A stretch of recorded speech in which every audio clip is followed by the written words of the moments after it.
Olá, tudo bem com você? É uma alegria estarmos de novo aqui para termos uma conversa, um bate-papo com o meu amigo, pastor Eleazar Domini. Nós vamos conversar sobre história da igreja hoje. E ambos somos apaixonados por esse assunto. Na verdade, eu tenho até um livro aqui que foi o meu TCC do curso de jornalismo e depois transformou num livro da Casa Publicadora Brasileira, recentemente lançado aí em segunda edição. É um livro que me trouxe muita alegria escrever, especialmente porque tive contato com pioneiros, descendentes de pioneiros, com documentos. Eu creio que eu devo ter lido praticamente tudo, ou quase tudo, que existe aí sobre a história da Igreja Adventista no Brasil. E foi realmente muito apaixonante, como eu disse. Eu cresci muito em minha experiência espiritual como adventista, tendo contato com essas histórias. Pastor Eleazar e eu somos apaixonados por essa história do adventismo. Nós vamos falar aqui sobre livros como este aqui, por exemplo, um clássico, A Mão de Deus ao Leme. A CPB lançou recentemente uma segunda edição, ok? Então você pode adquirir, está ali à disposição no site da CPB, cpb.com.br. Tem outro aqui também que eu li faz muitos anos já, esse aqui já está descontinuado, né? Que é o História do Adventismo, de Marvin Maxwell. Então você perceber como a gente tem gosto parecido, né? Lá nos anos 90, né? 80 para ele e 90 para mim, que eu vim para a Igreja Adventista nos anos 90. A gente já lia coisas parecidas aí. Será que ele tem esse aqui? Vamos ver. Olha aqui, da Unaspress, Portadores de Luz. Esse é um livrão aqui muito bom, e acho que ele tem também, deve estar olhando na estante ali agora. Ali atrás, na estante. Tem lá, né? Richard Schwartz e Floyd Greenleaf. Floyd Greenleaf, o mesmo autor daquele outro livro sobre a igreja na América do Sul, né? Tem aqui também outro livro muito interessante do Dr. George Knight, que é Em Busca de Identidade, da CPB também, o desenvolvimento das doutrinas adventistas do sétimo dia. Mais um aqui, também do George Knight, Uma Igreja Mundial, da CPB também.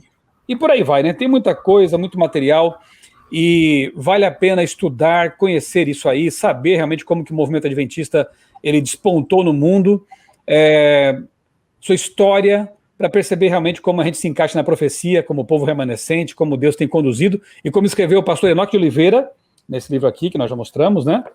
A Mão de Deus ao Leme. Deus tem o leme nas mãos.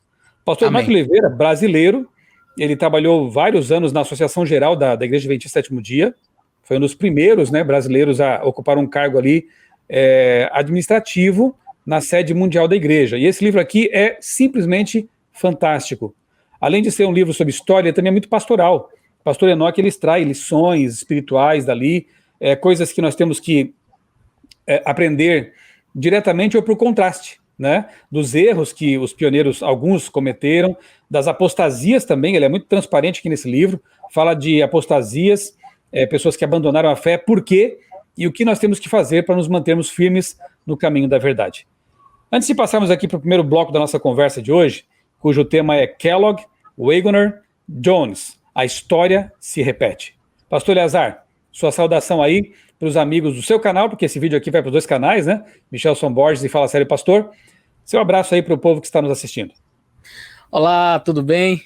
É muito bom estarmos juntos aqui, né, Excelência? Outra vez para falarmos de mais um assunto aí teológico, assunto importante. História da igreja também é uma paixão, como você falou aí, é uma paixão nossa.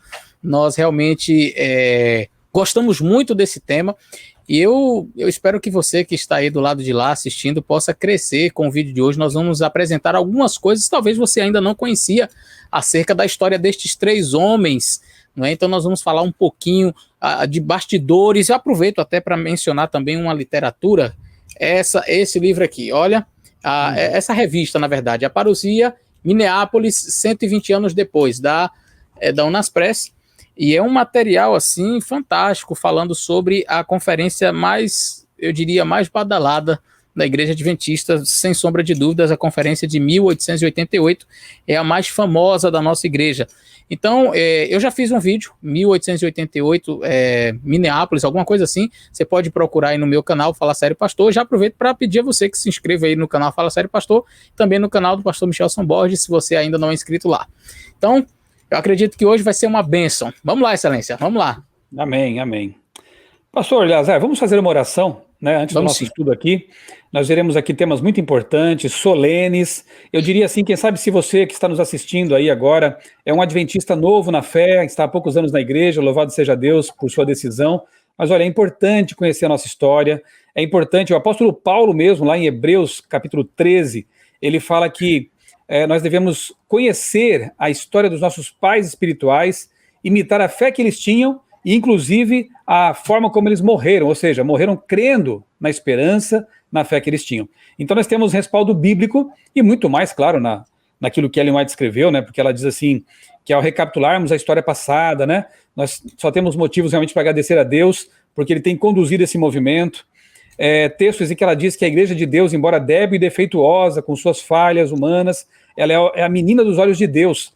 Então, conhecer a nossa história é algo realmente importante para que nós possamos realmente saber por que estamos aqui, por que pertencemos a esse movimento e que, com todo o respeito que temos pelas demais igrejas e organizações, não é uma igreja a mais, é um movimento profético que tem uma missão específica neste mundo, tá bom? Vamos então orar. Pastor Eleazar, pode fazer oração para começarmos aí a nossa conversa especificamente? Vamos sim.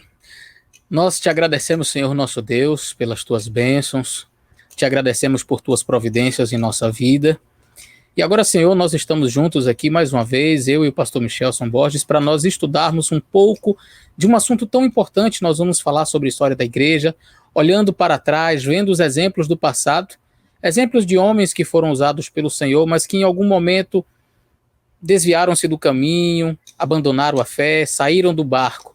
Pedimos ao Senhor que nos abençoe nesta live, neste nosso vídeo, para que as pessoas que assistirem possam olhar para estes exemplos e perceber que podem ser diferentes, que, de fato, mesmo a história se repetindo ainda hoje, nós podemos tomar um rumo diferente em nossa vida e olhar para estes exemplos do passado como exemplos a não serem seguidos. Ajuda-nos, Senhor, esteja conosco, em nome de Jesus. Amém. Amém. Kellogg, Waggoner e Jones. O que esses três homens têm em comum? Muita coisa, tanto boas quanto ruins. Os três eram brilhantes, os três eram estudiosos da Bíblia, de outras áreas, no caso de Waggoner e Kellogg, os dois eram médicos, né? Jones, apesar de ser um autodidata, era uma pessoa brilhante também, estudou muita coisa, se destacou também na defesa pela liberdade religiosa. Enfim, homens brilhantes, mas que também tiveram um momento triste na sua trajetória, na sua biografia, ela ficou manchada, porque os três apostataram. Os três, em algum momento, abandonaram a Igreja Adventista, os três abandonaram a fé na palavra de Deus. E isso realmente é o que talvez mais os identifique como parecidos, né? E por que nós resolvemos, então, nessa nossa conversa aqui, nesse vídeo, escolher três histórias tristes? Eu podia começar, quem sabe, usando histórias da Bíblia, né? Nós temos também na Bíblia histórias de sucesso e de fracasso registradas, né? Por exemplo, Sansão. No finalzinho até ele se voltou para Deus, mas a vida foi uma tragédia. Nós temos Saul, que foi, certo ponto da vida dele para frente, só uma tragédia mesmo. Nós temos Judas, nós temos aquele amigo de Paulo também que o abandonou no meio do ministério. Demas me abandonou, né, amou mais o mundo. Então a Bíblia, tanto quanto a história do Adventismo, registram histórias de sucesso e de naufrágio para que nós possamos, como já dissemos aqui, nos espelhar naquilo que deu certo e aprender por contraste daquilo que deu errado. Então, aqui está o nosso propósito de estudar essas três vidas, além do que Kellogg, esse doutor médico brilhante, John Harvey Kellogg, você talvez conheça os sucrilhos Kellogg's, né? Mas não é. Ele inventou o negócio aí dos flocos de milho, mas o irmão dele é quem criou uma empresa de alimentos. O Dr. Kellogg foi mais para a área médica mesmo. E o irmão dele, ele investiu nessa questão de alimentos, fábrica de alimentos, indústria de alimentos, e enriqueceu. Ficou realmente muito rico. Hoje os sucrilhos Kellogg's e outros produtos dessa marca aí são conhecidos mundialmente.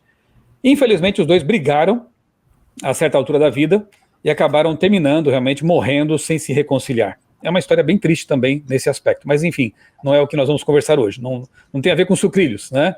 Por mais gostosos que sejam.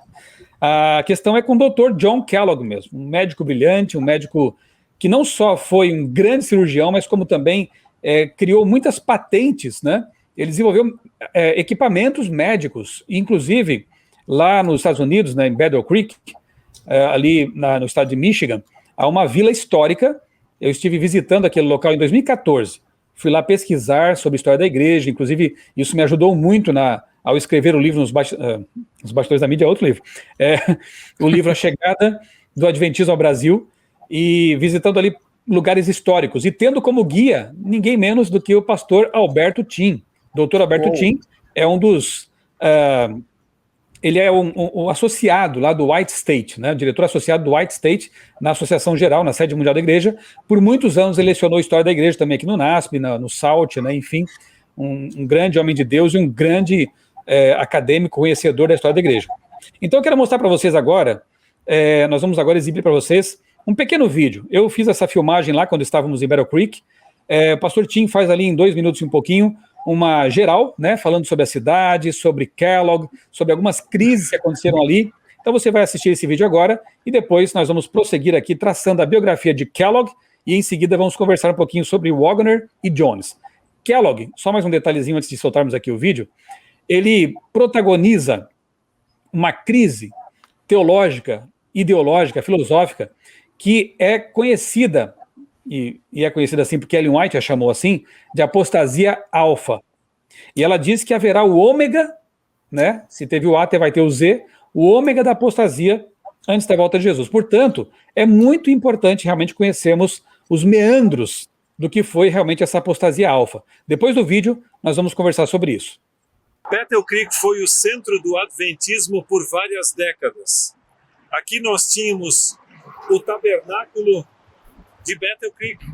A construção não é original, foi reconstruído em 1924, mas nós tínhamos mais para lá, depois do outro lado da rua, a Associação Geral, a Review, subindo aqui o sanatório de Battle Creek. Essa parte mais imponente, grande, foi no período que Kellogg era o proprietário do sanatório. A igreja já havia perdido e ele expandiu ainda mais. De frente estava o colégio de Battle Creek.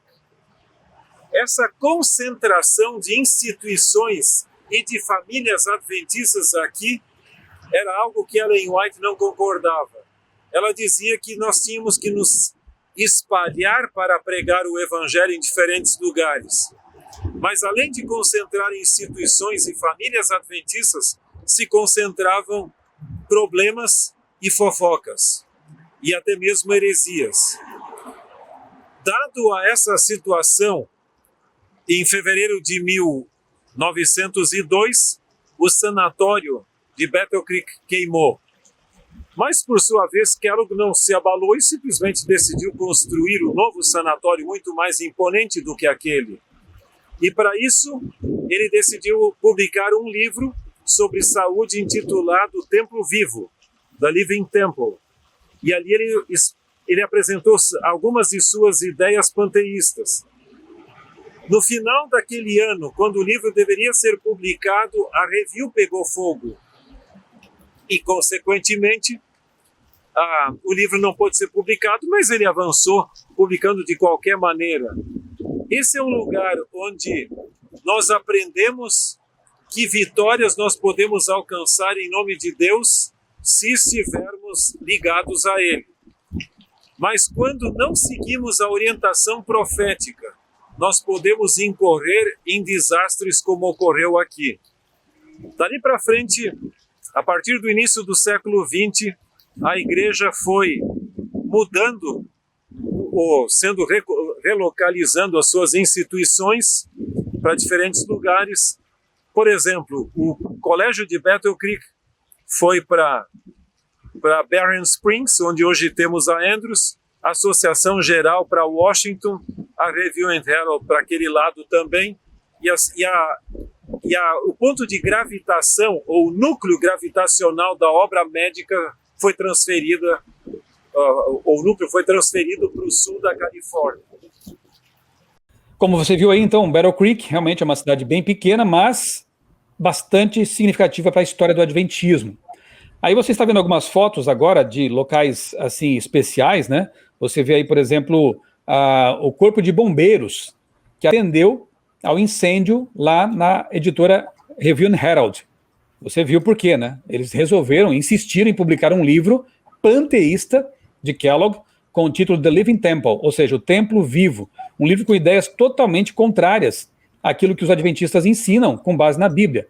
Ellen White advertiu de que não fizessem isso, mas por algum motivo a administração da editora insistiu nisso. Quando as chapas de impressão estavam prontas, o prédio pegou fogo. E um desses bombeiros que foi acionado ali, que foram chamados para apagar o incêndio, disse depois o seguinte: estranho, porque quanto mais jogávamos água naquele prédio, mais parecia que o fogo inflamava, parecia que estávamos jogando gasolina. Olha que coisa. Então essa foto aí dessa corporação é do Corpo de Bombeiros que atendeu o incêndio ali da Review and Herald. Bem, você está vendo aí também algumas fotos da Vila Histórica, que fica ali também, próximo, né? Ali há casas daquele tempo ainda, como a casa de Ellen e Tiago White, né, a casa original, a primeira casa em que eles moraram, uma casa pequena, que o Tiago ampliou para acomodar os filhos e tal. Ali você também pode ver um pequeno museu, onde estão peças, roupas, artefatos, enfim, da família White, de outros pioneiros, e também há um setor ali que mostra realmente como Kellogg era brilhante. A bicicleta dele, olha só a foto aí, a bicicleta dele, ele era um cara que realmente vivia a reforma de saúde, né? Então ele praticava esportes, praticava exercício físico, né? Vivia realmente esses ensinamentos. Aí há um setor, né, dedicado à personalidade de Kellogg. Enfim, como eu disse, foi um homem que realmente se destacou em muitas áreas, como cirurgião, como inventor, como médico e tudo mais. Pastor Eleazar, o que mais que você sabe aí sobre esse grande médico John Harvey Kellogg? O Dr. Kellogg, ele veio de uma família humilde, né? O Dr. Kellogg, ele vem de uma família humilde, o pai dele perdeu a esposa e perdeu depois a filhinha, né, a irmã do Dr. Kellogg, quando ele ainda era criança, e ele meio que ficou assim revoltado com a medicina na época, porque a doença da irmã dele poderia ter sido tratada de maneira muito fácil, e o médico deu um remédio para ela, para verme, e ela estava com outro problema, e ela faleceu assim com convulsões terríveis, e aquilo deixou ele assim muito chateado, né? E mais tarde ele vem se tornar um grande médico. O seu pai muda-se para Battle Creek, e de lá, então, vai despontar, ele conhece a mensagem do advento, o filho dele, o John Harvey Kellogg, se une à igreja adventista, e ele vai, então, estudar medicina, ele estuda numa boa escola e volta para lá para, então, exercer a sua profissão. Ele era brilhante. Aqui no livro A Mão de Deus ao Leme, quando fala sobre o Dr. Kellogg e assim as cirurgias que ele fazia, a maneira como ele se dedicava ao trabalho, chega a mencionar que antes dele havia um médico que tinha um recorde de 116 intervenções cirúrgicas, era o Dr. Tite. Ele tinha 116 intervenções cirúrgicas sem nenhuma perda. Era comum em torno de 10 a 15%, aliás, de 15 a 20% das intervenções cirúrgicas no período pós-operatório, as pessoas então virem a óbito. Mas esse doutor Tite, ele conseguiu fazer 116 intervenções cirúrgicas e sem perder nenhum paciente. E esse recorde foi quebrado pelo aluno dele, o Dr. John Harvey Kellogg, que conseguiu 165 operações abdominais sem nenhum registro de óbito. E ele chegou a fazer mais de 22 mil cirurgias ao longo da vida, né? O Dr. Kellogg chegou a fazer mais de 22 mil cirurgias. Ele era conhecido por a sua maneira de fazer a sutura, né? Ele fazia de uma maneira tão perfeita que o livro chega a dizer que era quase como uma assinatura dele. E um dia um paciente foi ao Dr. Carlos Mayo, e lá, na hora que o doutor olhou aquele paciente e disse: você Dr. Kellogg já fez uma cirurgia em você, não foi? Ele espantou e disse: foi, mas como é que você sabe? Disse: não, é pela cicatriz. Ela é quase tão perfeita que torna-se meio que uma marca registrada do Dr. Kellogg. Ele ganhou muitos recursos com a área da medicina. Ele conseguiu crescer muito e ele obteve fama, inclusive, internacional. E isso fez com que muito dinheiro entrasse. E ele, então, construiu um sanatório ali em Battle Creek. Depois ele fez mais 3 filiais, não é? Em outras regiões dos Estados Unidos. E aí houve então a falência posteriormente, mas essa história a gente vai ver ainda do porquê que essas coisas aconteceram com ele, por que chegou a perder tudo. Dr. Kellogg era um indivíduo fantástico, uma mente realmente brilhante. Como médico, ele deu uma contribuição gigantesca para a igreja, com as suas invenções também. Ele realmente patenteou muita coisa, mas infelizmente é um exemplo que a gente olha para o passado dizendo assim, não podemos seguir esse exemplo. Que pena, né? Então, antes de nós falarmos assim dos aspectos mais ideológicos, né, da apostasia dele mesmo, tem os aspectos mais, digamos assim, mais diretos mesmo, né, como o caso aí, né, de que o pastor Eleazar disse que ele prosperou, fez prosperar a obra médico-missionária adventista. Até então ele era um adventista, um médico adventista, ele conseguiu recursos, construiu sanatórios, mas houve um momento, e nós vamos chegar depois lá mostrando a apostasia, a raiz da apostasia, mas já estou antecipando um pouco a questão de que quando ele está assim realmente no momento em que ele já está com o coração longe da obra de Deus, ele rompe com a igreja. E ele foi muito astuto, porque ele consegue levar com ele prédios e recursos. Foi um baque tremendo financeiro para a Igreja Adventista Sétimo Dia. Só que, tudo bem, depois acontece o seguinte, o prédio do sanatório pega fogo também. Não foi só a review, não, foi o prédio também. Mas o Kellogg ficou tão mais assim, aguerrido, mais teimoso, que ele foi lá, e veja a foto agora aí, ó. Ele construiu um prédio ainda maior, mais suntuoso, um tremendo. Veja, isso aí é começo do século XX, então pensa né, na obra, né, nesse prédio aí numa cidade pequena, até hoje é referência, até hoje ele se destaca ali no cenário. Só que o que acontece? Na crise de 29, na quebra da Bolsa de Valores de Nova York, Kellogg faliu. Então seu pequeno império. Né, veio ao chão, ruiu. E ele termina realmente falido. E a Igreja Adventista, sua obra médica, avançou. Então a gente vê assim um paralelo, né? Mesmo tendo sofrido um baque financeiro tremendo, Deus não desamparou a sua igreja. Deus trabalha com pessoas, com movimento, né? Com pessoas que querem fazer a sua obra, não independentemente, mas como uma igreja. E infelizmente Kellogg quis fazer um voo solitário, e nesse caso ele acabou tendo um triste fim. Mas o pior de tudo não foi o fim material, né? Mas foi o fim realmente melancólico em que terminou sua vida. Aliás, parece que é um padrão, né? Todos os dissidentes, aqueles que abandonam a fé, acabam tendo um triste fim, né? Geralmente. Eu me lembro de uma situação, pastor Eleazar, que nós visitamos ali em Battle Creek, o cemitério de Oak Hill, onde estão sepultados os dois irmãos Kellogg, estão sepultados vários pioneiros ali, e a família White. Interessante, né? Pode parecer até um pouquinho de pietismo da minha parte, mas quando a gente vai ali visitar o túmulo da família White, Ellen, Tiago, os filhos, as noras, a gente sente uma alegria, sabe? Uma paz, porque a gente sabe que aquelas pessoas vão ressuscitar para encontrar Jesus, que elas tiveram uma trajetória tão bonita, né? Tão iluminada, de tantos serviços bonitos prestados à igreja e a Cristo, né? Mas a poucos quilômetros dali tem outro cemitério, e há um túmulo largado lá de um tal de Ken Wright. Pena que o tempo hoje não dá para a gente falar sobre ele, né? Mas foi um outro apostatado, alguém que abandonou a fé, ele se uniu a outra religião e começou a atacar a igreja adventista e morreu se dizendo perdido mesmo. Ele mesmo dizia isso. E o túmulo dele está lá esquecido. Ainda bem que o pastor Tim conhece bem o local e nos levou diretamente lá. E fizemos uma reflexão muito interessante, comparando os túmulos. Isso mesmo. Alguém podia até pensar que éramos malucos, porque já estava anoitecendo, e nós todos com lanternas ali procurando uma lápide.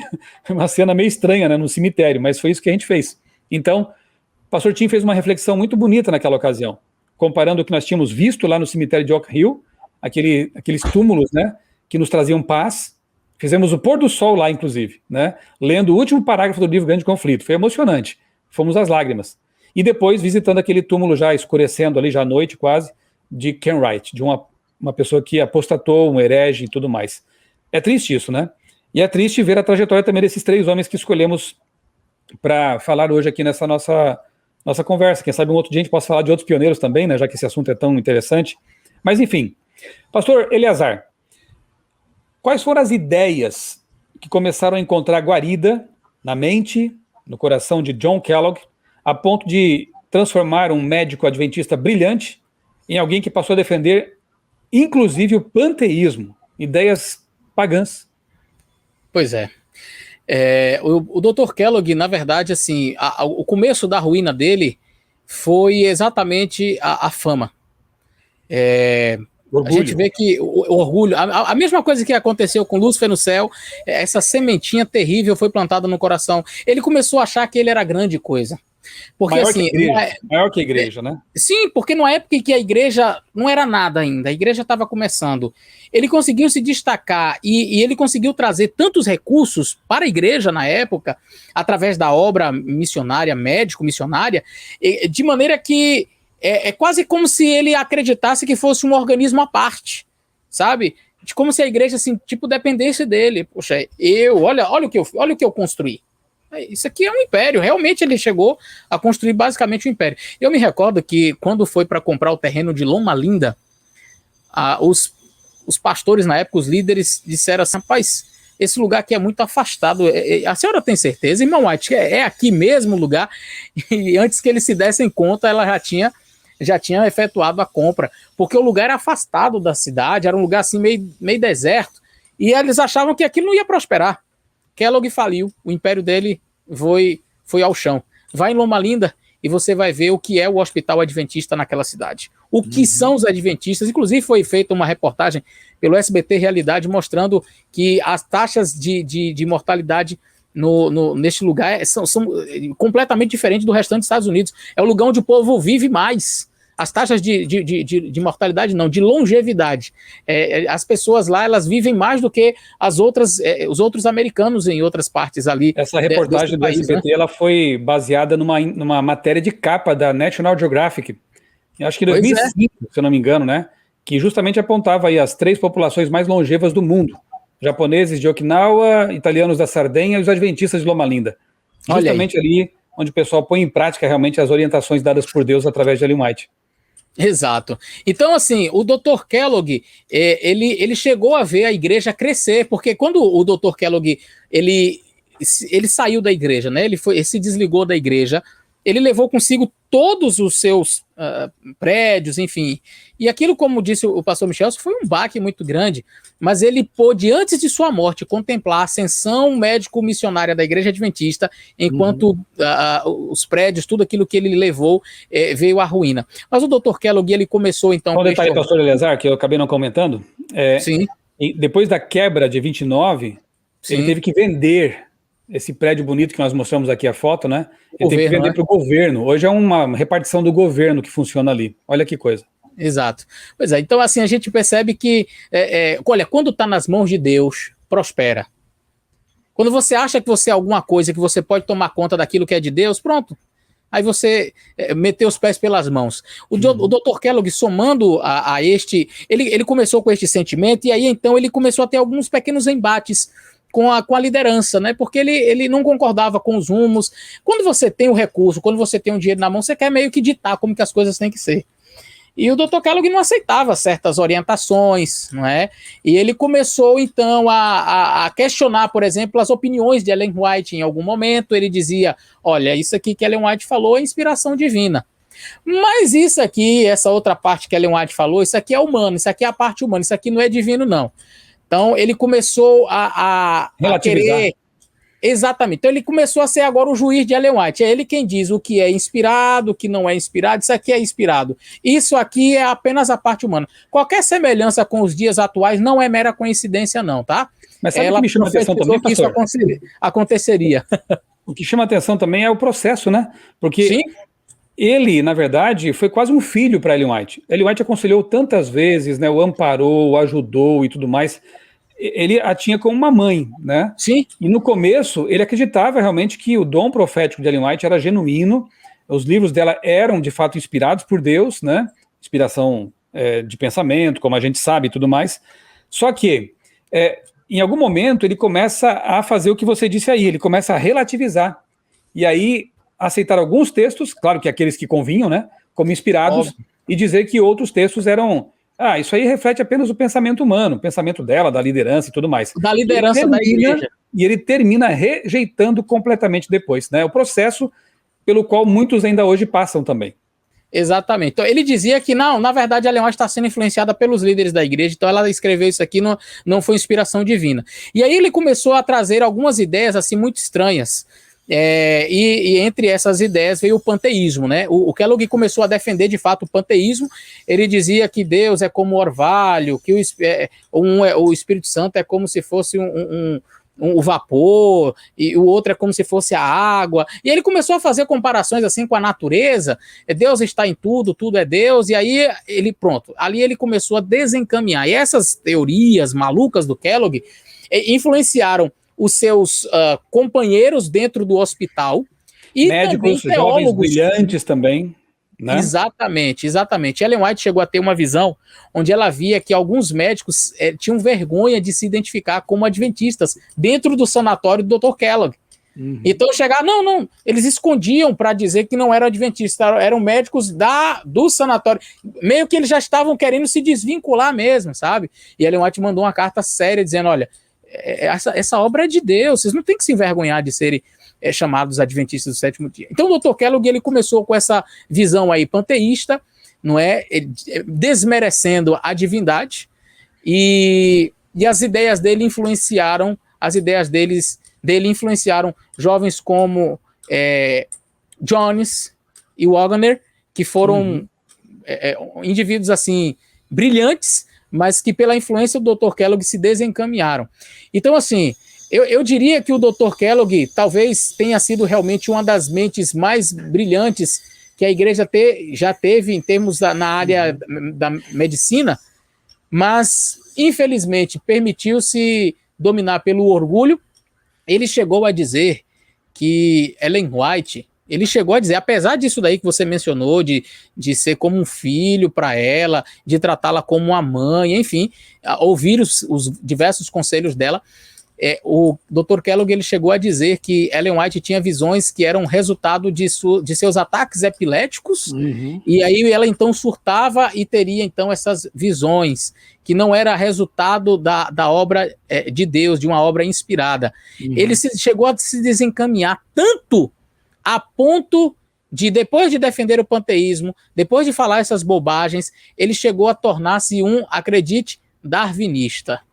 Ele chegou a acreditar na teoria de Darwin, ou seja, ele abandonou o criacionismo e ele começou a acreditar nesta ideia aí mais evolucionista. Então a gente vai percebendo a decadência moral deste homem, a decadência espiritual, aliás, a decadência espiritual dele. O Dr. Kellogg, entretanto, Michelson, no final da vida, eu queria ler um texto, você vai falar aí, mas eu queria depois ler um texto, porque mesmo tendo falado até, criticado Ellen White, mesmo tendo aderido aí a ideias darwinistas, depois de ver o seu império ruir, depois de ver a igreja crescer, ele talvez, acho que parou e pensou assim, olha, ali tem a mão de Deus, e eu fiz besteira. E aí ele fala algumas coisas já no final da vida que eu queria ler, mas pode falar antes e eu concluo com esse... Antes desse reconhecimento que ele faz, né, eu quero ler aqui um trechinho do livro A Mão de Deus ao Leme. Na verdade é uma citação aqui de Ellen White, né? Com voz pausada e grave, leu o documento do qual reproduzimos as seguintes linhas. E ela então diz: sede cuidadosos acerca de como defendeis os conceitos deste livro no tocante à personalidade de Deus. Ela se refere aqui ao Living Temple, né, o Templo Vivo, que é o livro em que o Kellogg defende suas ideias panteístas. Segundo me apresentou o Senhor, estes conceitos não têm a aprovação de Deus. São um ardil que o inimigo preparou para estes últimos dias. Nas visões da noite, este assunto me foi apresentado claramente, diante de um grande número de pessoas. Alguém que possuía autoridade estava falando. Essa pessoa que falava apontava para o Templo Vivo, o livro, dizendo: neste livro há declarações que o próprio doutor não compreende. Muitas coisas estão descritas de forma vaga e indefinida. O que eu queria destacar aqui primeiro, antes de você ler mais um trecho aí, pastor Eleazar, são os seguintes aspectos. Primeiro, vaidade, espírito de independência, orgulho, autossuficiência. Agora aqui nós vemos essa citação de Ellen White, né? Uma compreensão equivocada da divindade, da pessoa, né, de Deus como ser triuno, né? Espírito Santo, Deus diluídos na criação, né? Um panteísmo real, aqui como os hindus mesmo pregam e outras correntes orientalistas, né? Ele adota uma visão desse tipo aí. Então, veja, um conceito equivocado da divindade. Some-se a isso um conceito equivocado, relativista, minimizador da inspiração profética. E aí isso se manifesta muito claramente no que diz respeito a Ellen White mesmo, né? Como já vimos aqui, ele começa então crendo, depois relativizando, achando que ele pode selecionar aquilo que é inspirado e aquilo que não. Não, aqui são só conselhos, aqui é a opinião dela, e aqui não, aqui é inspirado. Quer dizer, ele passa a ser a régua, né? Ele passa a ser a chave para interpretar aquilo ali. E, finalmente, a rejeição total dos escritos inspirados, os testemunhos que Deus deu à sua igreja. Então, e até da Bíblia, né? Passa a ser darwinista. Sim, e até a Bíblia, finalmente, porque ele passa a ser um darwinista, né? E tem textos em que Ellen White diz muito claramente que a apostasia começa justamente por isso, né? Ao rejeitar os testemunhos, ao rejeitar a atuação do Espírito Santo, porque é aquele que nos convence do pecado, da justiça, do juízo, né? Se você não aceita a atuação do Espírito Santo, se você rejeita a inspiração, você está em caminho perigoso. Você está num caminho muito perigoso, como aconteceu com esse homem aqui. Não importa o brilhantismo, não importa a ficha corrida de trabalhos prestados à igreja. Se a pessoa envereda por um caminho desse, o perigo é grande. E aí, Ellen White chama todo esse processo, porque isso aí fermentou, isso aí contaminou muitas pessoas. Já veremos agora na sequência que o Jones e o Wagner, os dois e muitos outros, né, foram infectados por essas ideias. Então, o panteísmo, o relativismo, a minimização da inspiração compuseram a apostasia alfa. E eu fico pensando, será que a apostasia ômega não será algo parecido com isso? Mas vamos lá, pastor. O doutor Kellogg, já no final da vida, ele diz assim: encontrei na senhora White uma sábia conselheira e amiga, a qual constantemente recorria em busca de conselho. Tinha plena certeza de que o Senhor dirigia sua mente e ainda mantenho esta convicção. Era uma mulher piedosa que buscou a orientação divina e a recebeu. Tive muitas evidências disso. Provavelmente, isso aqui é que é trágico, isso é triste. Olha essa declaração. Tive muitas evidências disso, de que ela era uma mulher de Deus.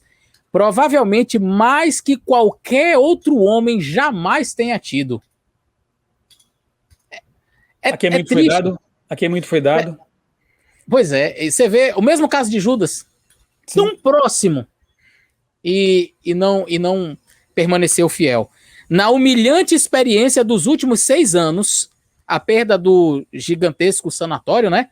Uhum. Reconhecemos a bondosa mão da providência, ensinando-nos lições que grandemente necessitamos. E esperamos que elas sejam aprendidas profundamente e aproveitadas de tal maneira que não precisem ser repetidas. Olha que conselho. Tenho sempre nutrido maior respeito e consideração pela senhora White. Além dos meus pais, foi a minha melhor amiga. Agora, eu achei muito interessante esse conselho dele aqui, olha. Na minha humilhante experiência em perder aí o sanatório, ele diz que reconhece a mão da providência ensinando lições para ele de grande necessidade, né? Lições que eles precisavam. E ele diz, eu espero que elas sejam aprendidas para que não precisem ser repetidas. Você sabe, vê um remorso, esses exemplos, Michel, eles estão aqui exatamente para isso aqui, para que a gente olhe e não caia. Diz um sábio ditado que o tolo aprende caindo no buraco, o sábio aprende vendo o tolo cair. O Dr. Kellogg, ele caiu. Nós olhamos para o passado e não precisamos cair também. E ele mesmo disse, olha, eu espero que estas lições sejam aprendidas para que não precisem ser repetidas. Infelizmente, entretanto, o Dr. Kellogg, ele conseguiu influenciar uma geração na sua época, jovens, promissores da igreja, pastores, que teriam um futuro brilhante na igreja, mas que naufragaram tanto quanto o Dr. Kellogg, porque se alinharam com o pensamento dele, e a gente vai ver isso.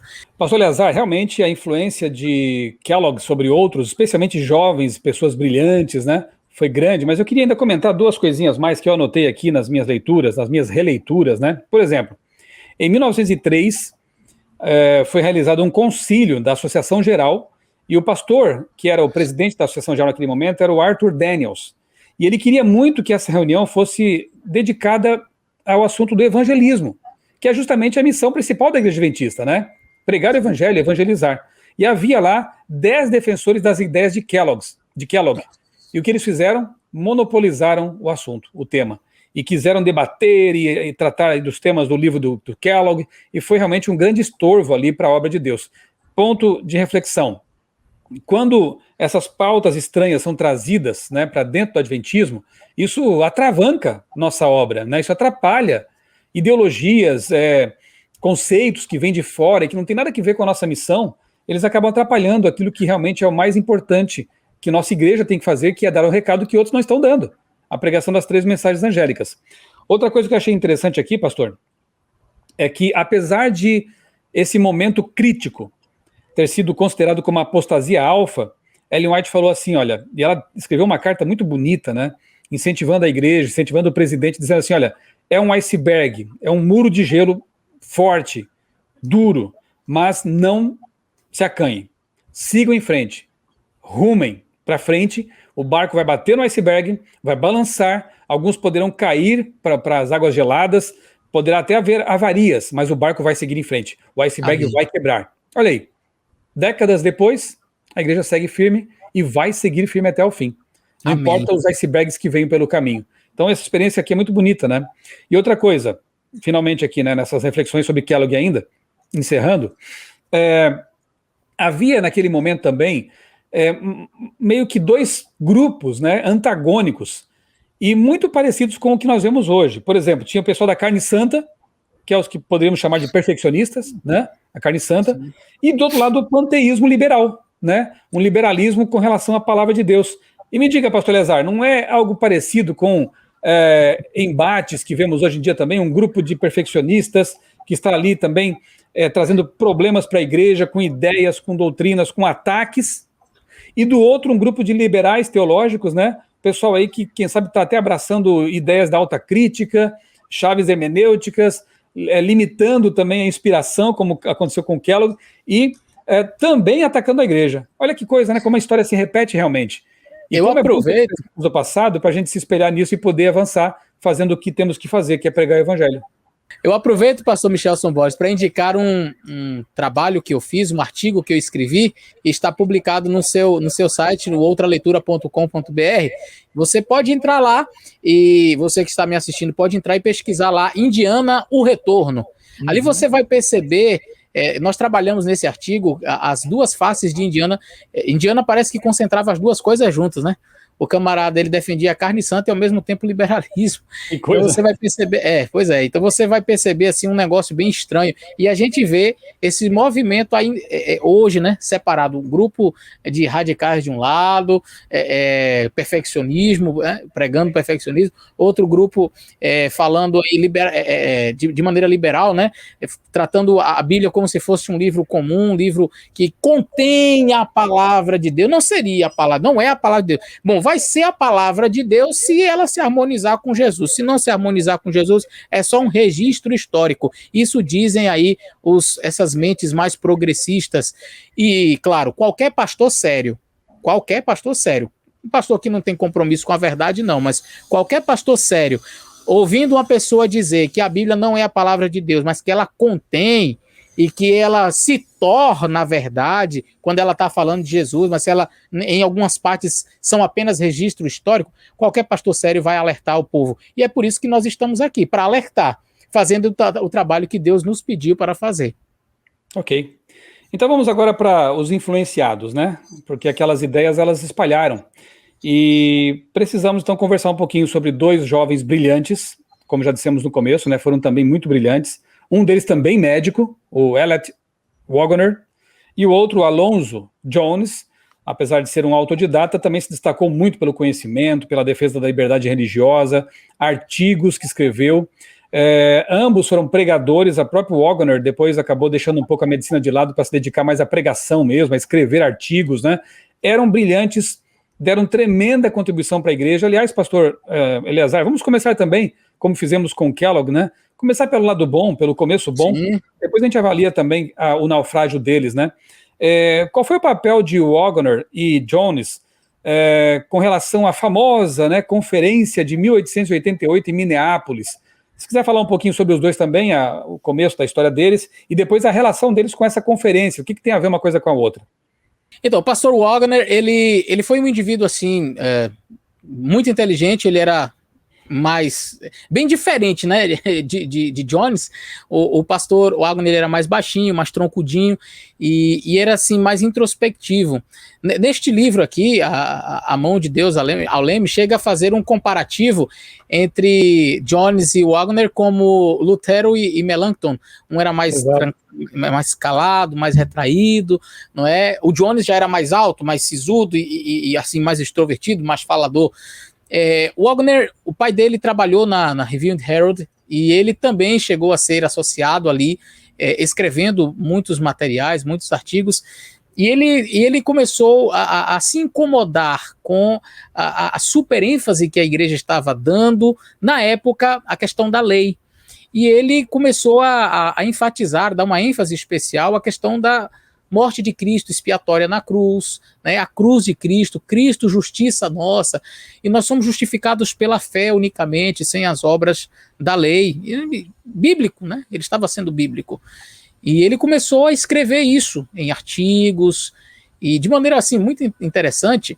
O pastor Jones, que não tinha sentado com ele para conversar, não foi uma coisa assim meio que tramada, né? Vamos sentar aqui nós dois e aí vamos agora discutir este tema. E o que você pensa? Não. Tem uma história até interessante, onde um deles havia sido convidado para pregar uma igreja, mas não pôde, e o outro foi e pregou.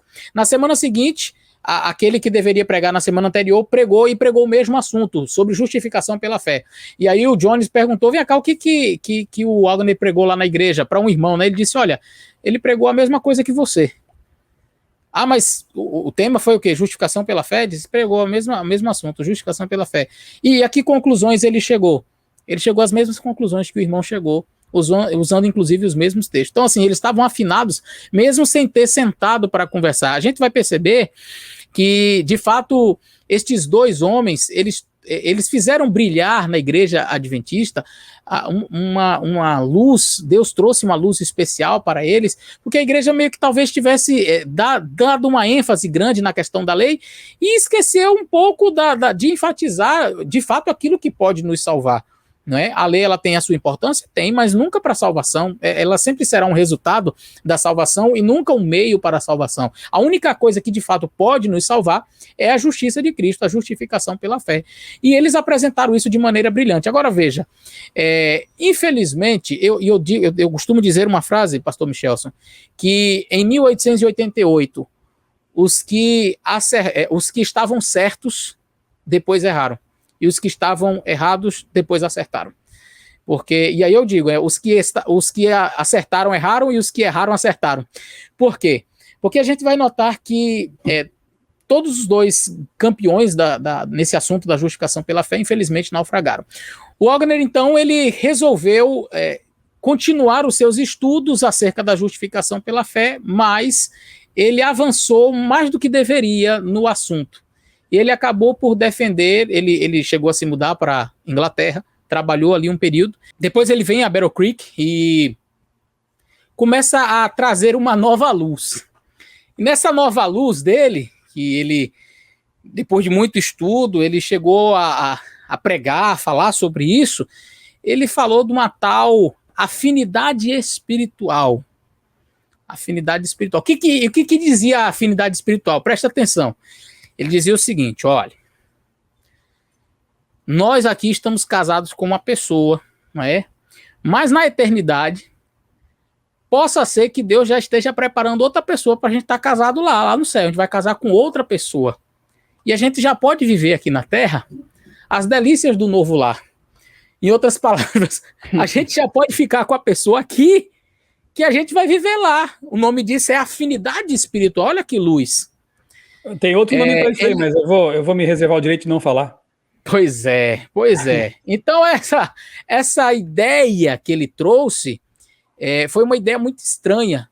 Ele, então... E aí você vai perceber que no assunto da justificação pela fé, os dois grandes teólogos da época, Wagner e Jones, descambaram para extremos opostos. O Jones chegou a abandonar a igreja, né? E se unir a outra igreja. A esposa não concordou com isso, foi uma confusão também, né?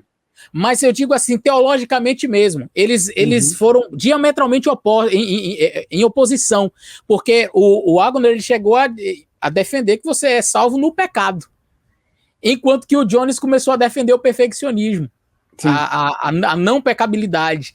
Então, você vê que os dois que defenderam uma doutrina equilibrada, santa, perfeita, a doutrina que nós temos hoje, exatamente, mas eles não se mantiveram firmes na verdade. E aí o que aconteceu? O Wagner, ele então começou a defender essa afinidade espiritual, logo ele voltou para a Inglaterra, e lá ele abandonou a esposa e foi ficar com a mulher que, segundo ele tinha essa afinidade, uma mulher que trabalhou com ele, e aí então ele volta para Battle Creek, ele pede o desligamento da igreja e vai trabalhar novamente como médico, e adivinha com quem? Com o Dr. John Harvey Kellogg, que influenciou muito o pastor Wagner. Infelizmente, o Wagner ele não chegou a publicar nada contra a igreja, como eu mencionei, mas olha que coisa interessante. A senhora White ela diz assim, olha, sei que de forma especial Deus o usou, e também ao pastor Wagner, para a realização de uma obra especial. Acompanhei-os com toda a minha influência, pois sabia que a obra que realizavam era de origem divina. Sinto-me, porém, entristecida e temerosa quando vejo atitudes que não posso endossar. O pastor Wagner tem alimentado estranhas teorias e, antes de apresentá-las perante um conselho de irmãos, as tem defendido publicamente. Tem estado advogando abertamente ideias relacionadas com a administração da igreja que jamais deveriam ter sido expressas. Ele não criticou diretamente assim a Ellen White, mas ele começou a escrever contra a liderança da igreja, ataques à liderança da igreja. Vivemos em um tempo quando a ordem, sistema e unidade de ação devem ser defendidos como elementos essenciais. Eu diria, ainda estamos nesse tempo em que a unidade, em que prezar por isso é muito importante. E quando eu vejo pessoas aí desferindo ataques contra a igreja, eu começo a me lembrar de Kellogg e de seus seguidores. Em 1903, a senhora White lhe enviou uma carta, e olha o que ela disse para ele, para o pastor Wagner, acerca desta afinidade espiritual. Fostes apresentado a mim como estando em grande perigo. Satanás está em vossa pista, e por vezes vos tem sussurrado fábulas agradáveis, e vos mostrado belos quadros de alguém a quem ele representa como companheira mais apropriada para vós do que a esposa de vossa juventude e a mãe de vossos filhos. É que ele imaginava que lá no céu já ia ficar com essa mulher. Satanás está trabalhando secreta e infatigavelmente para levar a efeito vossa queda por meio de suas ardilosas tentações. Espera desviar vossas afeições de vossa esposa e fixá-las em outra mulher. Deseja que permitais que vossa mente se demore pensando nessa mulher, até que, mediante afeição não santificada, ela se torne o vosso ídolo. Mesmo tendo as exortações tão claras da senhora White, ele não deu ouvidos. E ele, então, abandonou a sua esposa, ficou com essa outra mulher e foi, então, desligado da obra. Veja, o pastor Wagner não foi retirado da sua credencial porque ele defendeu justificação pela fé. A gente vai ver a mesma coisa com Jones, mas primeiro o caso que nós estamos analisando aqui de pastores, porque o outro foi o Kellogg, ele era médico, mas no caso de Wagner, ele perdeu sim a sua credencial por adultério, por ter abandonado sua esposa e ter ido viver com outra mulher. Ele mesmo se desligou, ele disse que não dá, e ele então foi viver como médico, morreu algum tempo depois. Mas eu acho bem interessante que anos antes disso acontecer, a senhora White, já por inspiração divina, sabendo que no futuro ele poderia abandonar a fé, ela escreveu algo muito interessante, e eu queria encerrar minha fala sobre o Wagner, e aí eu passo a palavra para você, pastor Michelson, onde diz o seguinte, olha, Ellen White diz assim, olha, não seria uma prova, eu vou ler o contexto aqui, em 1892, veja, bastante tempo antes, revelando uma intuição penetrante, a senhora White escreveu sobre a possibilidade de que eventualmente o Wagner abandonasse a fé, Mas se isso acontecesse, registrou ela, não seria uma prova de que a mensagem não fosse de Deus, a mensagem da justificação pela fé, e que a obra por ele realizada houvesse sido um equívoco. Ou seja, o que ele fez, enquanto estava ao lado da verdade, ele fez. E Deus o abençoou e Deus o estava usando. O problema é que ele desviou-se do caminho. Então, a obra dele não foi completamente perdida enquanto ele está. Para a gente não olhar assim e dizer, tudo foi um equívoco. Não, eles tiveram sua contribuição. Ele deu a sua contribuição. Entretanto, ele abandonou. E ele perdeu, sim, a sua credencial. Deixou de ser pastor, mas por esse motivo. E não por ter pregado a verdade. Porque a igreja adventista nunca afasta ninguém por pregar a verdade. Eu também me chama a atenção quando a gente estuda esse assunto, o carinho, né, a dedicação, o esforço que a profetisa, né, que Ellen White fez para salvar essas pessoas. No caso de Kellogg, tantas cartas, tantos conselhos, tanta conversa. No caso de Waggoner, a mesma coisa, né, cartas. E além disso, quando ele voltou, ela ainda tentou encaixá-lo numa escola ali no que hoje é Andrews, né? Naquela época era o Emmanuel Missionary College, que era uma escola bem, assim, teologicamente bem centrada, né, conservadora, enfim. Tentando ajudar ele, né? Tentando ajudar o menino, né, o rapaz, para ver se ele se endireitava ali no ministério e tal, mas ele, em vez disso, foi para Battle Creek, onde estava o foco da apostasia ali de Kellogg. Infelizmente, ele fez também más escolhas. No caso de Jones, vamos falar um pouquinho mais daqui a pouquinho sobre ele aí, mas o Jones, a mesma coisa, Ellen White pediu uma chance para ele já estava complicando a vida ali do pessoal na associação da qual foi presidente. Curiosamente, Jones, já vou antecipar algumas coisinhas aqui, ele foi contra esse sistema de ter um presidente da igreja, né, presidencialista. E ele defendeu que então se formasse uma junta, e aí o Daniels foi colocado como presidente dessa junta, dessa comissão, né, e não mais como presidente da Igreja Mundial. Curiosamente, isso não deu certo, obviamente, depois Daniels foi reconduzido ao cargo de presidente da Igreja Mundial. Mas quando o próprio Jones foi indicado para ser presidente de uma associação lá nos Estados Unidos, ele não rejeitou o cargo, né? Ele não se insurgiu contra isso, ele aceitou. Mas tudo bem.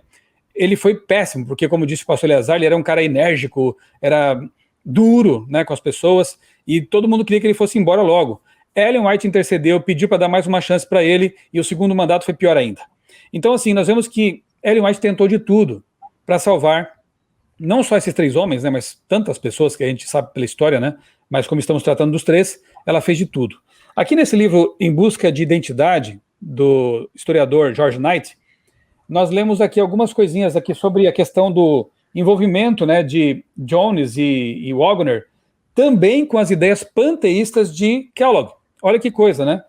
Então diz assim que Prescott, Jones e Waggoner, cada um a seu próprio modo, seriam tentados por essas perspectivas. Quais? Ideias pentecostalistas e também panteístas.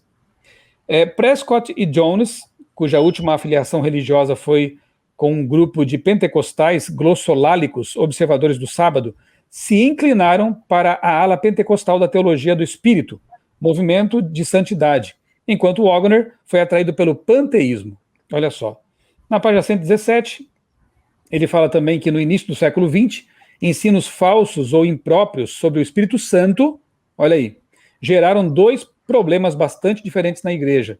Por um lado, surgiu um movimento pentecostalizado chamado Carne Santa, já mencionei. Por outro, apareceram os ensinos panteístas de Waggoner e Kellogg, John Harvey Kellogg. Em reação a essas aberrações teológicas, houve a tentativa de esclarecer o conceito bíblico de trindade. O lado bom da heresia sempre é esse, né? A gente estuda mais a fundo as coisas, a gente volta para a Bíblia, né? E a igreja conseguiu estabelecer um conceito mais sólido, não que que houvesse algo errado. Nós temos nosso canal aqui, vídeos sobre a Trindade, convido vocês a buscarem tanto no canal do pastor Eleazar quanto no meu, vídeos bíblicos e históricos sobre a Trindade. Mas ajudou a igreja a estudar mais a fundo esse assunto, né? E outras doutrinas também ligadas ao tema aqui. Essas tentativas, porém, foram mais do que apenas uma reação a esses problemas da virada do século. Foram uma consequência natural da necessidade de ter uma compreensão mais apropriada da divindade face à nova ênfase sobre o plano da salvação surgida em 1888. Veja como Deus ainda usa, essas situações para trazer mais luz à igreja. Aqueles que permanecem acabam ficando num caminho ainda mais claro, né? Biblicamente mais claro. Então, só para recapitular, Kellogg naufragou por causa da vaidade, do orgulho, da arrogância e ideias pagãs, antibíblicas, panteístas. Waggoner também foi envolvido por ideias panteístas, pagãs, antibíblicas, mas caiu no aspecto sexual. Ele se desviou sexualmente, praticou adultério e, para justificar seu pecado, criou uma teoria, né, uma ideia absurda, né, de afinidade espiritual. Quase uma ideia de casamento aí, né, espiritual, como pregava aí o tal do Joseph Smith, né, algo meio parecido até com isso aí. Então, veja como as pessoas, quando vivem em pecado, elas correm o risco de começar a justificá-lo com teorias, com ideias, com filosofias, tudo para escapar da constatação óbvia de que aquilo é pecado. Está na Bíblia.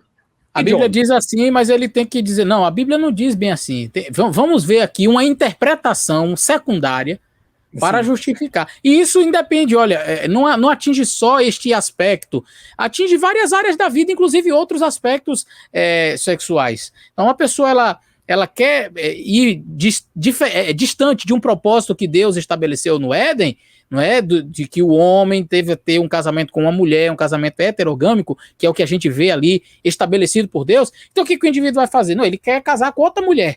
Poxa, então ele tem que vir inventar um negócio aqui. Então vamos lá com afinidade espiritual.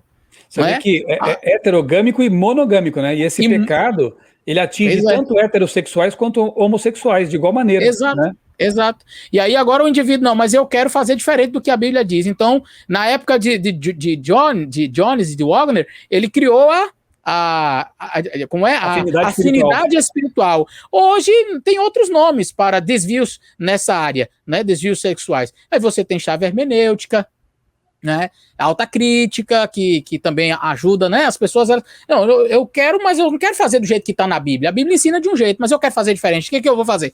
Então vamos para a chave hermenêutica. O que Jesus? Jesus é a chave hermenêutica. Jesus falou sobre isso? Não. Então, se Jesus não falou, tá liberado.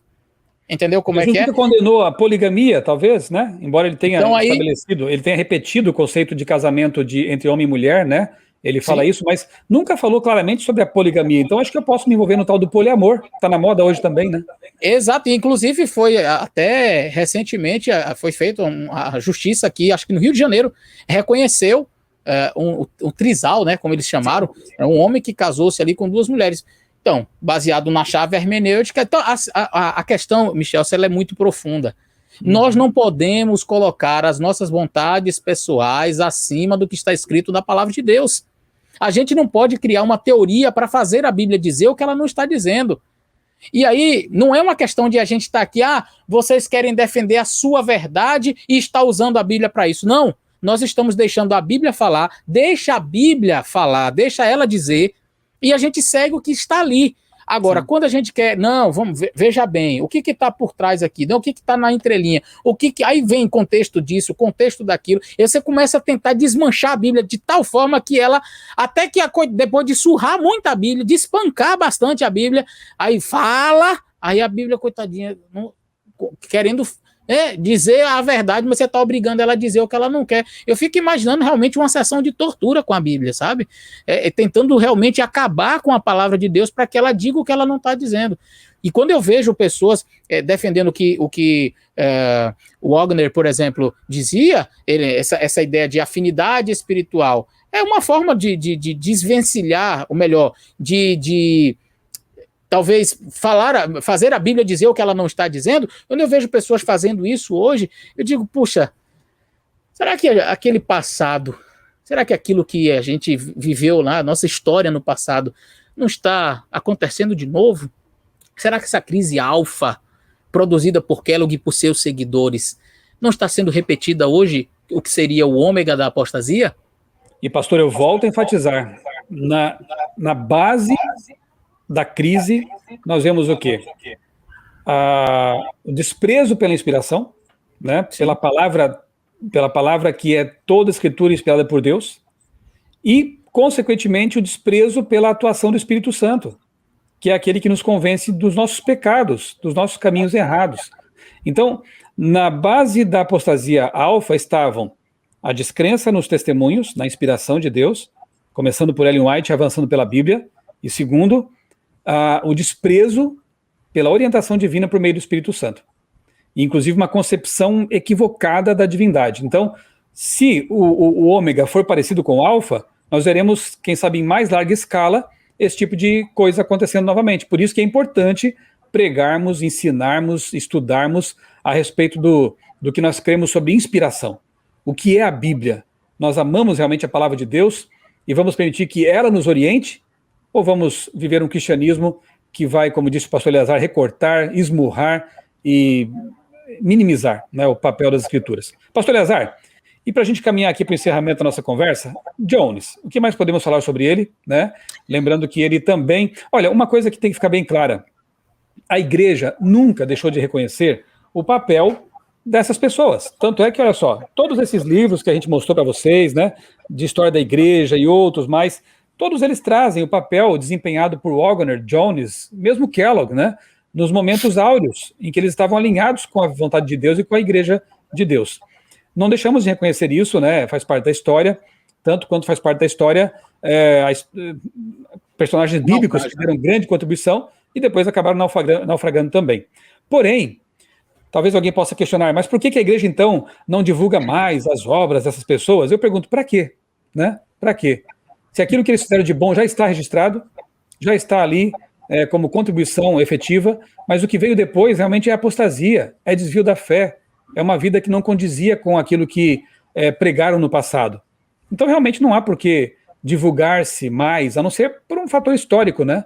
Mas para ensinar, orientar a igreja, nós já temos aí livros, né, muitos livros bons de pessoas que tiveram um ministério efetivo, como a própria Ellen White, né, e outros aí pioneiros que também deram uma grande contribuição por toda a vida e terminaram firmes na fé. Pastor Michel, eu diria para você o seguinte, que às vezes a pessoa que pede para ser divulgado algum material destes pastores, de fato não conheça o que eles escreveram. E aí eu volto naquele tema que eu já disse, uma frase que diz o seguinte, a ignorância é atrevida. Você sabe quem é que mais é adepto dos escritos, por exemplo, do pastor Jones? São os perfeccionistas. Pessoas que com certeza os progressistas não gostariam de Exatamente. endossar. Então o que eu vejo? Eu vejo assim progressistas perguntando por que não divulga isso? Então tá bom. Você quer o livro do Jones? Então toma aqui o livro do Jones, vai ler, e eu quero ver se você aceita. Eles iriam tacar fogo no livro do Jones, porque o livro do Jones, ele é perfeccionista. Inclusive, na época que o Jones chegou a escrever um livro, Ellen White chega a mencionar que nessa época a mente dele já estava sendo meio que usada pelo inimigo, porque ele já estava assim com o Kellogg. Eu vou fazer o seguinte, para a gente já partir para o encerramento, nós temos vamos falar do Jones e já falar do que aconteceu em 1888. O Jones, ele era um indivíduo de um porte mais alto, ele era um sargento, foi um sargento em Walla Walla, e ele era um indivíduo, assim, realmente autodidata, brilhante, muito estudioso, e ele logo começou a ser conhecido no meio adventista. Foi ele que também começou a pregar sobre a questão da justificação pela fé, mas ele, diferentemente de Waggoner, ele era muito incisivo e duro nas suas palavras, chegando a ser, em alguns momentos, atrevido. E lá na conferência de 1888, que a gente fala mais do que eles falaram da justificação pela fé, mas poucas pessoas falam dos bastidores, do que aconteceu antes. Nesse vídeo que eu falei, que eu gravei sobre Minneapolis, eu explico isso daí.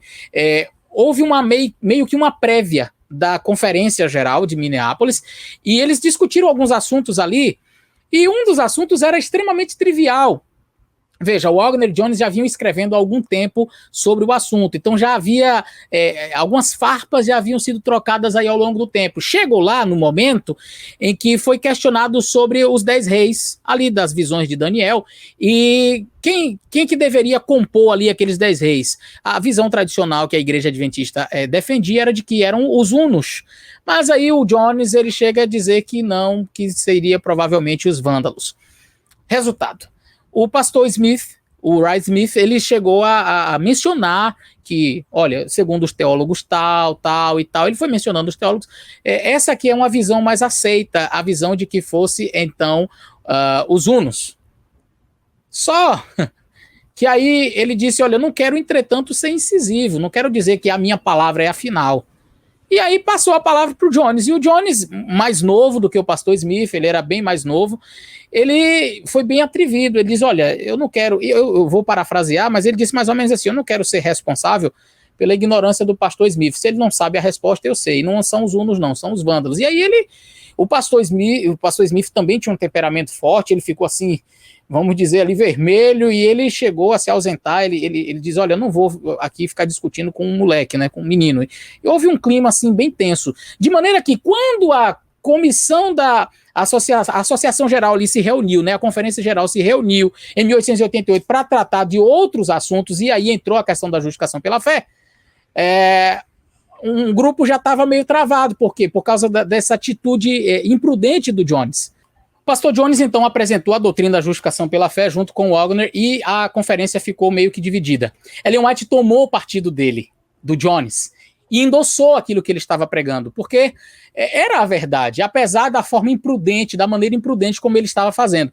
Inclusive, pós 1888, Ellen White chegou a acompanhar esses dois pastores em várias congregações, apresentando a doutrina da justificação pela fé. Eu quero falar do resultado disso. O pastor Smith, ele era um homem, apesar de duro, humilde.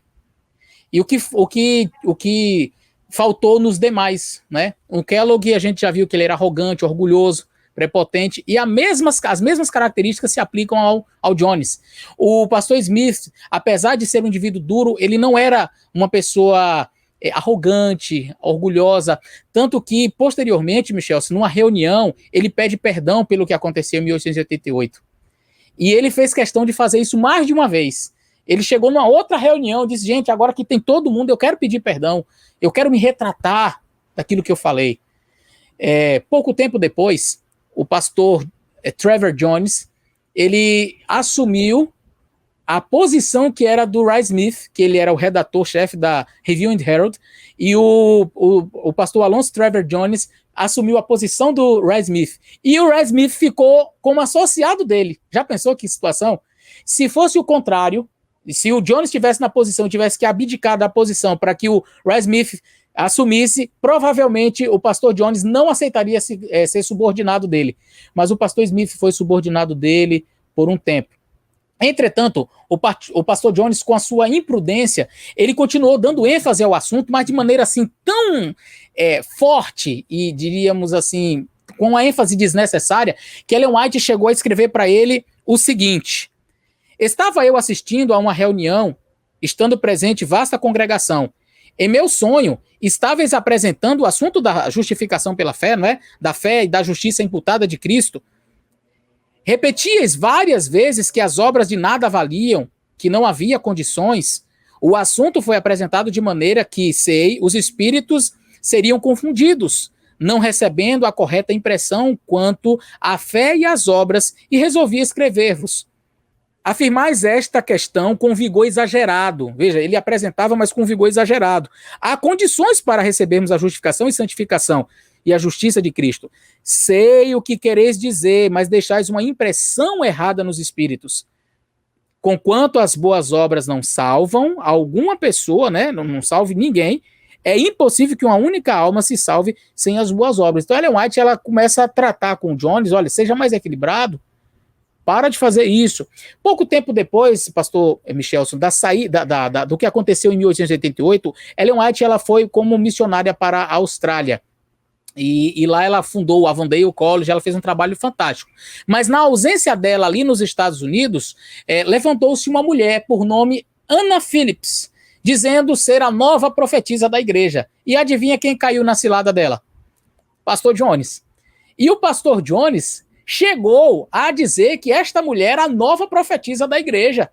E ele chegou mais a pregar na igreja, pegou os textos desta mulher e leu lá na frente. Ó, irmãos, aqui, olha, veja lá. E começou a ler o texto da mulher, leu o texto dela, depois pegou os testemunhos de Ellen White e disse, agora eu quero comparar. Aí leu o texto de Ellen White, só para que vocês vejam a comparação, tá vendo que realmente ela é a nova profetisa, até o texto é igual. Talvez essa Anna Phillips tenha escrito já de uma maneira parecida com a de Ellen White, né, se dizendo aí profetisa, mas olha que coisa impressionante. No dia seguinte a esta mensagem, ele foi aos Correios. E quando ele chegou lá, tinha uma carta carimbada com o nome Ellen White. Ele recebeu a carta, que tinha sido enviada um mês antes. E aí, então, olha o que acontece. Ele pega para ler a carta. Eu quero ler a carta que Ellen White enviou para ele. Tenho uma mensagem para vós. Supusestes que Deus vos comissionara a tomar a responsabilidade de apresentar as visões de Anna Phillips, lendo-as em público, unindo-as com os testemunhos de que o Senhor houve por bem dar-me? Não, o Senhor não pôs sobre vós este cargo, não vos deu esta obra a fazer, não tenhais, ou melhor, não desmereçais a obra misturando com ela manifestações que não tenhais positiva evidência de serem provenientes do Senhor, da vida e da glória. Recebi de Deus a advertência que ora vos envio. Não devia haver sido dado a Anna Phillips o encorajamento que tem tido. Isso tem sido grande dano para ela, firmando-a no engano. Sinto que alguns de nossos irmãos e irmãs estejam prontos a meter-se com estas supostas revelações e imaginem ver nelas as credenciais divinas. O pastor Alonso T. Jones, quando leu isso aqui, ficou sentado, estatalado assim, ó. Por quê? Porque Ellen White diz, por que você leu isso aí na igreja? Só que ela escreveu isso um mês antes de acontecer. E a carta chegou no dia seguinte. O pastor Tait chegou, encontrou com ele e disse, o que aconteceu? E aí ele pergunta, pastor, você me escutou pregando ontem na igreja? Aí o pastor disse, sim, eu escutei. Aí ele disse assim, olha, toma esta carta aqui, a data datada de 15 de março. Leia aqui. E o pastor leu. Quando ele leu, aí o Jones pergunta, como é que Ellen White sabia? Como é que ela sabia disso um mês antes? E aí o pastor disse, você sabe perfeitamente, Jones. Ou seja, mesmo durante assim os momentos de fracasso dele, ele dá uma escorregada aqui, uma outra escorregada ali, Ellen White está ali. Cuidado, não faça isso. E a princípio ele vai ouvindo, mas aconteceu exatamente o que você disse. O orgulho tomou conta dele. Por quê? Porque o pastor Jones ele começa a defender, a criticar a liderança da igreja, e na verdade essa crítica, Michel, só aqui para nós, e os teólogos que conhecem da história da igreja sabem disso, era motivada por um desejo de estar no lugar. Ele queria, na verdade, a posição. Então ele começa a criticar a liderança da igreja, porque não deveria ser assim e tal, e ele influenciou a comissão de tal forma que, de fato, foi tomada essa decisão de que não houvesse um presidente, mas que ele comandasse apenas uma comissão ali executiva, vamos dizer assim. E mais tarde, então, o pastor Arthur Daniels, quando chega na posição, em 1901 ele é eleito, e aí em 1904, quando a igreja percebeu que não deu certo o jeito de Jones, coloca ele como presidente realmente, e ao mesmo tempo já diz, Jones, você não quer ser presidente lá, acho que na Califórnia, se não me falha a memória, e ele aceita prontamente. E aí ele começa a tecer várias críticas contra a igreja, ele é aconselhado por Ellen White por diversas vezes, mas ele então resolve ir para Battle Creek para ajudar quem? Olha que coisa. Vou ajudar o Kellogg. Ele chega para Ellen White e diz, não, eu quero ir para Battle Creek. Ellen White diz, não vá. Ellen White aconselha, ele não faça isso. Não vá por esse caminho. Não haja dessa forma. Não, eu quero ir para Battle Creek, que eu preciso ajudar o Dr. Kellogg. Ele está num caminho errado. Na verdade, ele já tinha certa afinidade com as ideias. E aí foi o fim. Ele foi para, juntamente com Wagner, ele foi para a região de Battle Creek, se envolveu com Kellogg com a proposta de ajudar, e na verdade ele desencaminhou-se completamente, e aí chegou a escrever livros contra Ellen White, contra a igreja, abandonou a fé, tornou-se um perfeccionista, e aí foi então, olha, foi triste. Eu queria falar aqui já finalizando essa minha parte, Michelson, onde em 1900 e alguma coisa, ele pediu para ser 1909, está aqui no livro A Mão de Deus ao Leme, na página 206, ele pediu uma audiência, ele solicitou uma audiência com a Conferência Geral.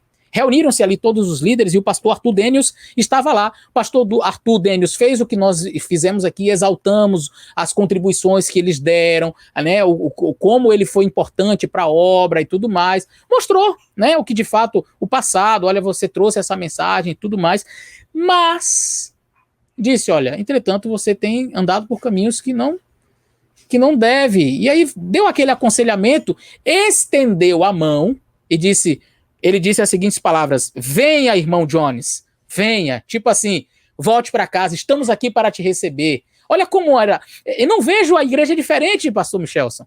É a igreja que quer abraçar o que erra, que quer abraçar aquele que desencaminhou-se, que quer abraçar aquele que está porventura fora, até criticando a igreja está querendo estender a mão e dizer: venha, meu filho, agora volte, abandone esses caminhos de erro. E a igreja estende a mão na pessoa do presidente, estende a mão e diz: venha, Jones, venha.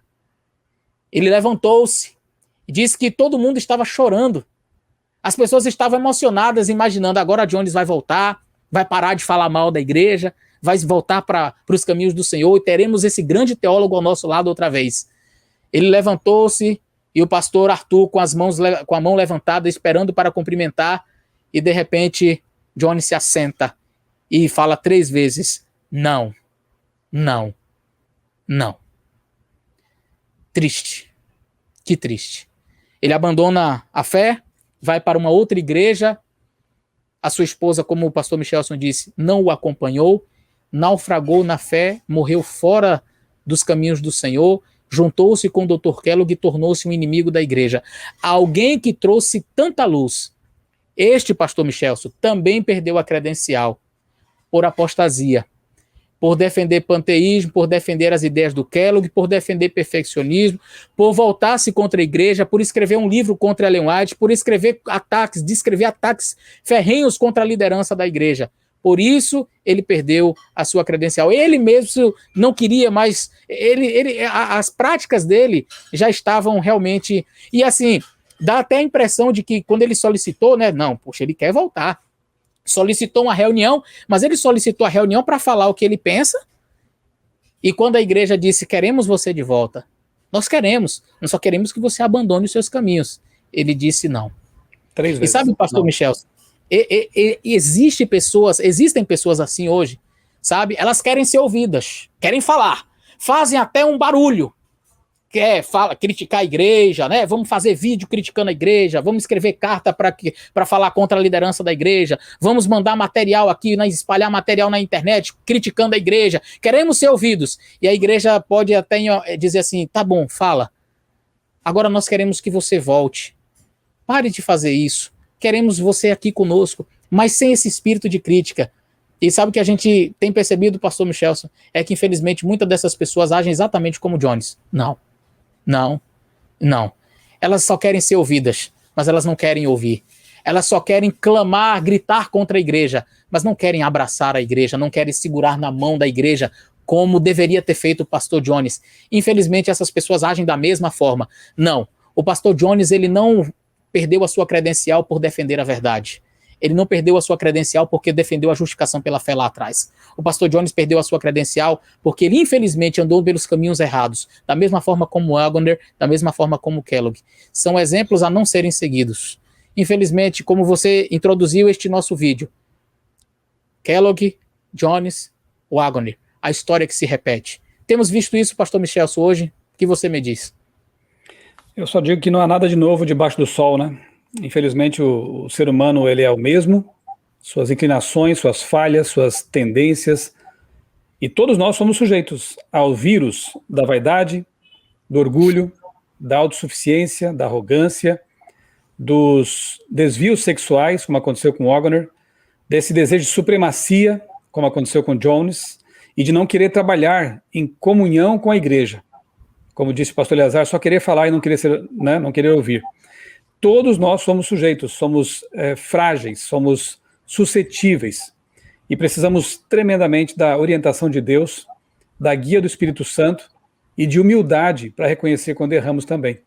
Então que realmente esta nossa conversa aqui sobre esses 3 personagens que poderiam ter sido uma tremenda bênção para a igreja durante muito tempo, mas que tiveram essa carreira interrompida pelo pecado, possa de alguma forma servir para a nossa advertência aqui no século XXI, e que ao se levantar a apostasia ômega, que pelo que tudo indica será semelhante à alfa, né, nós possamos estar bem firmados na verdade, crendo na integridade da palavra de Deus, aceitando os testemunhos que Deus julgou por bem nos dar por meio de Ellen White, e caminhando com o povo de Deus, o povo remanescente, que é aquele que vai chegar à Terra Celestial.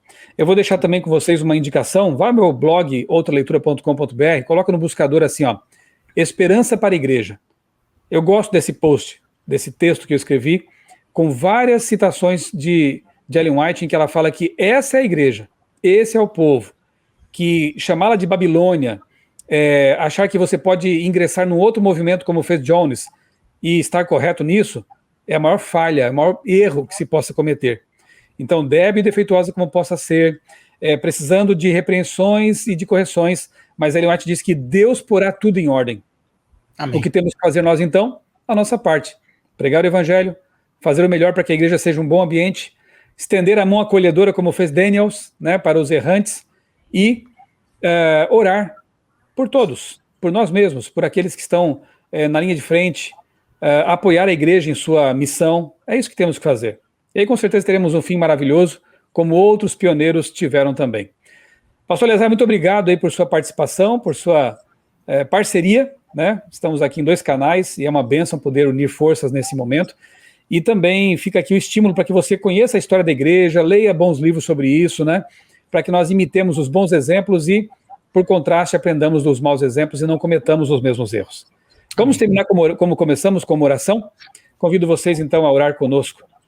Bom Deus, querido Pai, muito obrigado, Senhor, pelo registro da história que nos ajuda, muitas vezes, a corrigir também nossa rota, nós que igualmente somos falhos, somos limitados, pecadores. Por favor, Senhor, aceita a nossa vontade de ser leais a Ti, de fazer a Tua obra e de terminar o trabalho que começamos. E que Tu termines em nós o trabalho que em nós começaste. Amém. Bom Deus, possamos aprender da história de Kellogg, Waggoner, Jones, esses homens que começaram tão bem sua carreira, mas que terminaram de forma tão triste. Que nós aprendamos deles por contraste e não repitamos os mesmos erros. Continua, Pai, abençoando o pastor Eleazar, seu ministério, o meu também, minha família, a família dele, nossos canais também que sejam sempre instrumentos de bênção. É o que eu te peço e agradeço em nome do Senhor Jesus. Amém. Amém. Um grande abraço para vocês, que Deus abençoe grandemente a vida de cada um, a família de cada um, e permaneçamos firmes no barco, porque os icebergs serão quebrados e ele vai chegar ao porto seguro. Grande abraço. Um abraço, gente. Deus abençoe.